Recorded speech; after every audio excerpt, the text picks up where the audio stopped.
Vikas Singh. And today, before I start my topic, I want to tell you one story.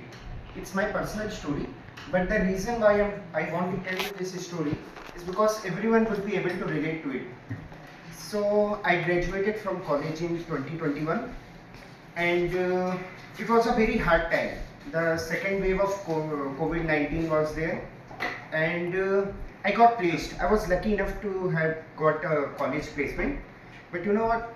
The package that they offered me was very less. Can you guess? 2 lakhs. It was no, it was not that less. It was 3.25 LPA, and the monthly salary was 22,000. कई लोग जो मुंबई में place है ना, तो उनकी lease भी इससे ज़्यादा होगी. नैना की, अश्विनी की लीज इससे ज़्यादा होगी.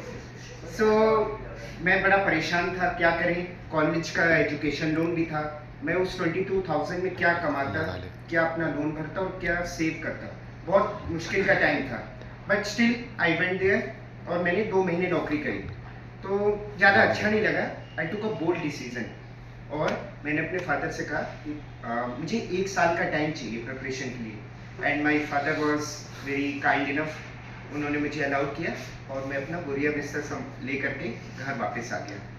बड़ा मुश्किल समय था, लेकिन I started preparing. I came to my home in August 2021 और उसके बाद SBI का एग्ज़ाम 2021 वाला अक्टूबर में था. तो मैंने 2 महीने बड़ी तैयारी करी और लकीली इनफ प्री का एग्ज़ाम क्वालिफाई हो गया. उसके बाद IBPS PO का एग्ज़ाम दिया और वो भी क्वालिफाई हो गया. प्री का एग्ज़ाम मेंस था जनवरी में दोनों का, लेकिन वहाँ से फिर थोड़ी चीज़ें खराब शुरू होने हुई. दोनों के मेंस में क्लियर नहीं कर पाया. तो मतलब बड़ा दुख हुआ कि इतना 4-5 महीने से तैयारी कर रहे थे, उसमें हुआ नहीं. एंड उसके बाद जॉब भी छोड़ी थी, तो उसका भी गिल्ट था. कई बार ऐसा लगता था कि क्या जॉब छोड़ के मैंने गलती नहीं कर दी. लेकिन सबसे ज़्यादा पता है क्या दुख हुआ? नो मतलब it's not a very bad thing, लेकिन my mother said one thing that not everyone is intended to become officer. So you what you do, clerk का एग्ज़ाम भर दो और क्लर्क का एग्ज़ाम थोड़ा सा इजी होता है और 3-4 साल बाद आप प्रमोशन लेकर के ऑफिसर बन जाओगे.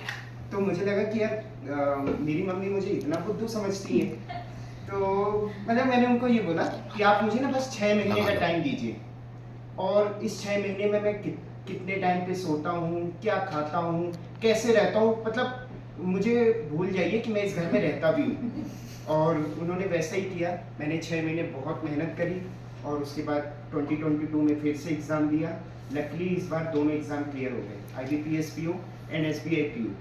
तो ये जो मेरी कहानी है, फेलियर, पहले मैंने फेलियर देखा और फिर उससे मैं बाहर आ पाया. तो ये कहानी सिर्फ मेरी नहीं है.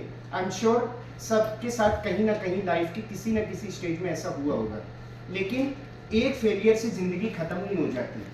One failure does not means full stop और हमको इससे आगे आना है. Now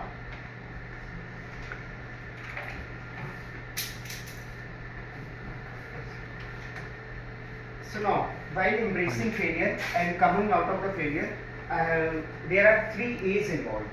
One is accept, second is analyze, and third is adapt. जब मेरा एग्ज़ाम क्लियर नहीं हुआ था ना, मैंने अपनी गलती मान ली थी कि हाँ कहीं ना कहीं मेरे से कुछ ना कुछ कमी रही होगी, इस वजह से मेरा एग्ज़ाम क्लियर नहीं हो पाया. और गलती मानने में कोई बुराई नहीं है. हम में से कई लोग होते हैं ना, कई बार बड़े रिजिड होते हैं कि मानते नहीं है कि हमसे गलती हो सकती है, हम फेल भी हो सकते हैं. ऐसा कई लोग नहीं मानते हैं. Now the second one is analyse. मैंने एनालाइज किया कि मैंने जो एग्ज़ाम की प्रिपरेशन में क्या कहाँ कमी रह गई. मैंने देखा कि जो प्रीलिम्स का एग्ज़ाम था वो स्पीड का एग्ज़ाम होता है. 1 घंटे में 100 क्वेश्चन होते हैं, उसमें भी बाइफर्केशन होते हैं, मैथ्स, रीजनिंग, इंग्लिश. तो मैंने देखा कि मैं स्पीड में तो अच्छा था, लेकिन मेंस का एग्ज़ाम स्पीड का एग्ज़ाम नहीं होता है. There you have to choose the right question. 60 question रहते हैं रीजनिंग में, बट 60 के 60 किसी से नहीं होते. 10-12 हो जाए बहुत बड़ी बात होती है. 10-12 is actually a very good figure. तो मैंने देखा कि मुझे ना क्वेश्चन सिलेक्शन में थोड़ा सा मेहनत करनी है और उसके अलावा मैंने सोचा कि इस बार मैं करंट अफेयर्स अच्छे से तैयार करूंगा। तो मैंने एनालाइज किया कि मेरे में क्या क्या कमी रह गई थी। उसके बाद एडेप्ट में क्या होता है कि जो जो आपने देखा है कि मेरे से जो जो गलती हुई थी उसको आपको अपने जो फर्दर प्लान्स हैं उसमें इम्प्लीमेंट करना है। तो थर्ड वन इज एडेप्ट। उसके अलावा some qualities that are needed to come out of failure. First is ability to learn from mistakes.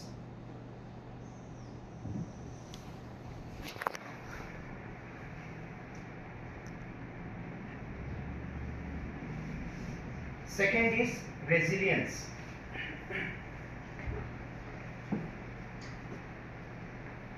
And third is consistency.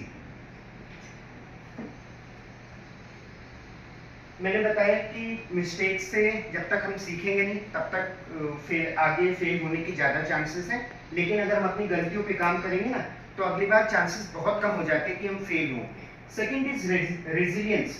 कई बार क्या होता है कि हम ऐसा मान लेते हैं कि जो मेरा प्लान है वही सही है, उसके अलावा कोई दूसरा प्लान सही नहीं है। अश्विनी ने धोनी का एग्जाम्पल दिया।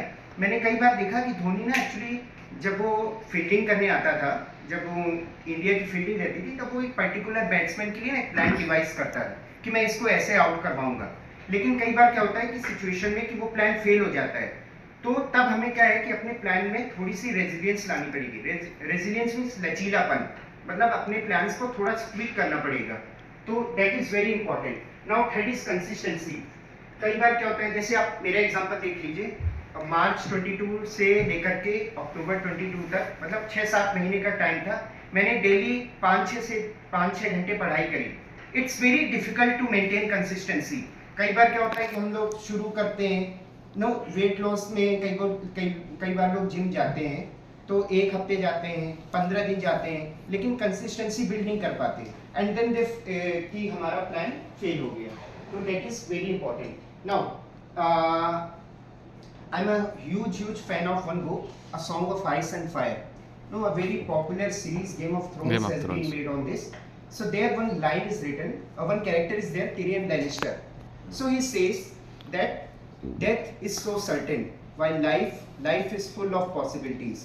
तो जब तक जिंदगी है तब तक फेलियर तो होते ही रहेंगे। फेलियर तब बंद होंगे जब आप अपनी आंखें बंद कर लेंगे। तो लेकिन मैं ये कहना चाहूँगा कि friends, please don't stop yourself in trying new things just because of the fear of failure. Failure होता है तो उसको एक्सेप्ट करिए, अगर सक्सेस मिलती है तो celebrate with your loved ones, but अगर फेलियर होता है तो उनसे आगे बढ़िए और उनसे सीखने की कोशिश करिए। Thank you.